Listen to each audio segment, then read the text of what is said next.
I want to own up to everything I've done. Sure, I could try to shift the blame onto someone else, but the truth is, these choices were mine. So, I'm setting up a tape recorder here, just to have some kind of record, something I can use as evidence, if it ever comes to that. Alright, let's get started. I hit record and began telling my story. My wife, Marty, and I have been together for 3 decades now, 30 years of marriage. We tied the knot when she was only 18. Looking back, I guess you could say I was robbing the cradle since I was already 27 at the time. But, honestly, I loved her from the start. Now, I was never what you'd call a handsome man. I'm on the short side, 5'7", and I've always carried some extra weight. When I was 27, I weighed in at over 220. Even back then, my hair was already starting to thin. I worked as an accountant, so at least I had a solid job, but I didn't have much luck with dating. In college, I went on a few dates, but in high school? Nothing. I had some friends, but we were more the nerdy crowd, if you know what I mean. I wasn't exactly inexperienced, though. I'd been with a few women, but only ever through paid arrangements. Even regular guys like me want that kind of connection, you know? Anyway, I was working on someone's taxes one day when Marty walked in. She just lit up the room with her smile. I had her sit down, collected her info, and handled her tax forms. She was sweet and treated me kindly right from the beginning. According to her paperwork, she was only 18 and still living with her folks, working as a cashier at a local store. She'd started right after high school. I ended up asking her out, and to my surprise, she said yes. We set a date for the next Friday night. I haven't mentioned this yet, but Marty was beautiful. Sure, she was plus-sized, probably around 5'3" and maybe 250 or more, but I never really paid much attention to the number. What mattered to me was how kind and genuine she was. Her inner beauty was what really drew me in. After just a few dates, I asked Marty to marry me, and she said yes. We got close pretty quickly. For her, it was her first time, and for me, it was the first time I'd been with someone who actually wanted to be with me, not just for a paycheck. It was incredible, feeling wanted just for who I was. Honestly, I would have done anything for Marty back then. Our marriage turned out to be good. We really got along well. The only thing that ever seemed to come between us was her struggle with her weight. She tried diet after diet, losing and regaining the same pounds over and over. It was a never-ending cycle. Meanwhile, I just stayed about the same, overweight and balding. We had 4 kids as the years went by. They turned out smart and, thank goodness, didn't inherit any of my unfortunate looks. They were good-looking, like their mom. They all kept an eye on their weight. Our 2 boys played sports, which helped them stay fit, even if they were a little short and stocky. Our daughters managed their weight by making small adjustments whenever the scale tipped up a bit. They stayed on top of it before it ever became a real issue. All of our kids are married now, and we've got grandkids. Life was looking pretty good for us. But Marty still struggled with her weight, and it became a real fixation for her. I did worry about her health sometimes, but honestly, her size never bothered me. One day, she started researching a type of bypass surgery, something that would make her stomach smaller. I told her it seemed like a pretty drastic step and reassured her that I loved her just as she was. Still, she wanted me to read up on it, so I did. Her doctor also told her that the surgery could really help her health, bring down her blood pressure, and help her lose weight. Eventually, I told her that if insurance would cover it, she could go for it.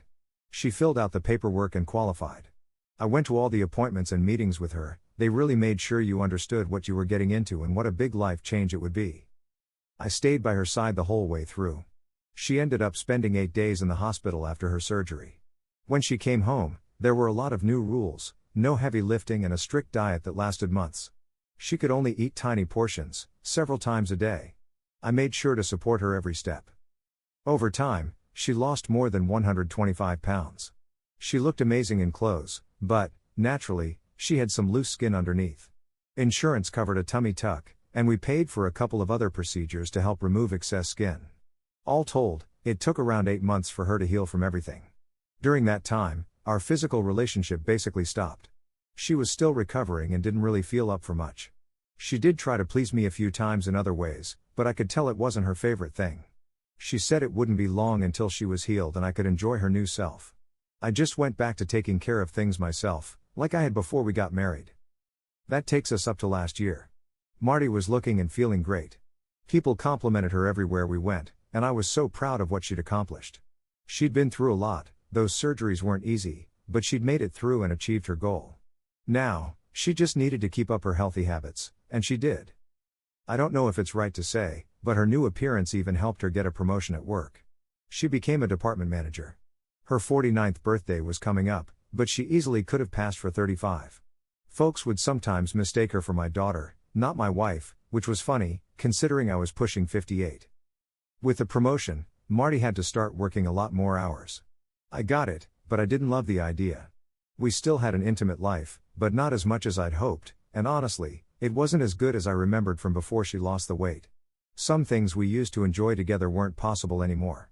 She wasn't comfortable with certain things because of my weight, or maybe it was something else, I'm not sure. After 30 years together, you get to know someone inside and out. I could tell something was different with Marty, not just on the outside, but on the inside too.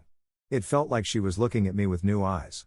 I went from being her cute short, stocky husband to just a short, overweight, balding guy she happened to share a bed with. She seemed almost obsessed with her new self, loving the attention she got from other people. Then, one Monday, I went to work and got the news that our plant was shutting down. Since I'd been there so long, they offered me a pretty generous retirement package. Honestly, I thought early retirement sounded great. I figured Marty and I could finally do all that traveling we'd talked about for years, enjoy life together while we still had the time and energy. That night, I told her about my retirement plans. She said she was happy for me and that I should do whatever I wanted, but she planned to keep working. She liked her job, and the money was good. She said she was still too young to retire and sit around at home. That stung a bit, to be honest. I told her I was thinking about picking up photography, taking pictures of wildlife, bridges, nature scenes. I even wanted to buy one of those machines to develop my own photos. She just said to go for it, but asked me not to involve her in it. I wrapped up my last month at work, and we had a retirement party for everyone who was leaving. Marty surprised me by showing up, but I quickly realized it was because she loved being the center of attention. All the guys at the party who'd barely noticed her before were now vying for her attention. Watching her change like that started to hurt. I could see it happening, but there was nothing I could do. After we got home that night, I told her how I felt, that she was changing. She turned it around on me and said I was the one who'd changed, that I didn't want her to enjoy herself anymore, and all I cared about was sitting at home or messing around with my camera. I apologized, told her I'd try to do better. I said maybe I was just getting older and seeing things wrong. I didn't want to lose her. I loved her more than ever. Our intimate life was almost non-existent at that point. I practically had to beg her to be close to me. Eventually, I just couldn't take it anymore. I started paying closer attention to where she was going and what she was doing. I hated to go down that road, but Marty was my whole world, and I needed to know the truth before jumping to any more conclusions. Whenever Marty called to say she had to work late, I found myself driving to her store and waiting to see when she'd head home. The first couple of times, sure enough, she left right after work and went straight home. On those nights when I followed her and she took the usual route, I'd stop at a fast food place, grab some takeout for us, and head home. If she ever beat me back, that was my excuse, I just wanted to pick up something for her. These days, I always brought her a salad, since she barely ate anymore. But things changed about a month ago. That was the first time she said she was working late, but didn't actually go home after her shift. I watched as she walked out of the store with Ralph, one of her younger managers. He couldn't have been older than 35. They got into his car and drove off to a local bar. I stayed back and snapped a few photos as they got out and walked into a lounge together. They were inside for about an hour. I didn't dare follow them in, I didn't want to get caught, or make it look like I didn't trust her. And truthfully, I hadn't seen anything truly out of line. The next time she called saying she'd be working overtime, I decided to be more direct. I went to the store, and just as she was putting on her coat and chatting with Ralph, I walked in. She looked surprised to see me and asked why I was there. I told her I thought I'd play the good husband and bring her a salad, since she was working late. She quickly said her work was finished and she didn't need to stay any longer, then she thanked me for thinking of her. We walked out together and I made sure to see her to her car. Ralph just hung back. That Friday, Marty told me that a bunch of folks from work were going out after hours and asked if I minded her joining them. I asked if I could tag along too, but she said it was just employees and nobody else was bringing a spouse. That stung a little, so I said, if you're that embarrassed to be seen with me, do what you want, and went to bed, hoping she'd come up and talk, but she never did. So I decided I needed to know the truth. I watched where all the employees went that Friday night. It wasn't hard, they all piled into one car, Marty and 3 guys including Ralph, and headed to a lounge on the far side of town. I tried to blend in, but honestly, Marty wouldn't have noticed me anyway, she was too busy dancing and having fun. I stayed back and took pictures from a balcony. On the dance floor, and even at the table, I saw her laughing and being a little too comfortable with those guys. My heart sank. After I'd seen enough, I just had to get out of there. The whole thing made me sick to my stomach. I stepped outside and threw up. I couldn't help it. Marty was the only woman I'd ever truly loved. When she finally got home, I told her we needed to talk. She asked what it was about, so I showed her the photos I'd taken that night. Instead of apologizing, she got angry and accused me of spying on her. She said I was some kind of creep for taking those pictures. And what she said next really broke me. She told me if I'd stuck around longer, I would have seen her and those 3 men together, doing things she claimed I never could. She called me a loser, said she wanted a divorce, and that she was finally ready to live her life. She laughed and left me there as she went to bed. I've never been the assertive type, but I tried to stand up for myself, it just didn't matter. I couldn't believe this was the same woman I'd been married to for so long. That night, I packed a suitcase, took the photos with me, and left the house. I grabbed a handgun I'd bought years back for protection, but honestly, I'd never even paid attention to what kind it was, I only knew it had bullets. I spent the night at a cheap motel. I kept my cell phone close, hoping Marty would call. She never did. When her usual quitting time came around the next day, I called her. She answered, but just laughed and said she and Ralph were going to spend the whole night together. She even told me where they were headed, said I could come by and take pictures if I wanted, then hung up. I felt like my world was falling apart. This was the woman I'd built my life around. Looking back, maybe the diet and all the focus on her weight got to her head. I just couldn't picture my life without her. I broke down and cried. I tried to be a good husband, and she'd been a good wife, until now. If it wasn't for that whole obsession with being thin, maybe things would have turned out different. I'm not really thinking straight right now. I'm sitting in this motel, hoping she doesn't show up. No, please, God, no. I see Marty and Ralph getting out of the car and walking into one of the rooms. I have to go, I have to know what's really happening. I'm turning off the recorder. This is Officer Tom Johnson, reporting from Motel 6 out on Highway 224. My partner and I are preparing to enter room number 9.